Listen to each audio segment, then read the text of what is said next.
2 పర్యాయాల అధికారంలో ఉన్న తర్వాత అనూహ్యంగా కేవలం 4 లక్షల ఓట్ల తేడాతో ఓడిపోయిన ఈ సంవత్సర కాలం చూస్తే రజనీ గారు ఒక 4-5 పెద్ద సవాళ్లు మాకు ఎదురైనాయి. ఒకటి అసెంబ్లీలో ఓటమి, రెండవది పార్లమెంట్ ఎన్నికల్లో ఓటమి, ఆ మధ్యలో కేసీఆర్ గారికి శారీరకంగా ఇబ్బంది కావడం, 3 నెలల పాటు దాదాపుగా ఆసుపత్రి, తర్వాత రికవరీ, కవిత గారు అరెస్ట్ కావడం, 5.5 నెలల పాటు జైల్లో, ఆ తర్వాత 10 మంది ఎమ్మెల్యేలు మా పార్టీ వదిలిపెట్టుకోవడం, ఇవన్నీ కూడా ఒక సంవత్సర కాలంలో జరిగింది.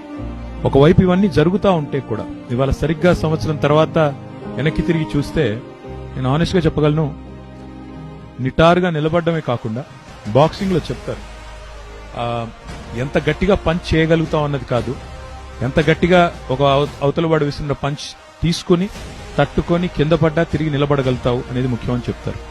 ఇవాళ ఖచ్చితంగా నేను చెప్పగలను, మా కార్యకర్తల నుంచి, గ్రామీణ స్థాయిలో ఉండే కార్యకర్తల నుంచి మొదలు పెడితే రాష్ట్ర స్థాయిలో ఉండే నాయకుల దాకా ఒక ఆత్మవిశ్వాసం కనబడుతోంది. మళ్లీ తిరిగి తప్పకుండా అధికారంలోకి వస్తాం, తిరిగి తప్పకుండా మంచి రోజులు వస్తాయని ఒక విశ్వాసం కనబడుతోంది. అంటే దానికి ముమ్మాటికి కారణం 2. ఒకటి పోరాట పటిమ కోల్పోలేదు, పోయింది అధికారమే తప్ప పోరాట పటిమ పోలేదు. రెండోది అధికారం పోయింది కానీ ప్రజల్లో అభిమానం మాత్రం పోలేదు, అది మాత్రం వాస్తవం.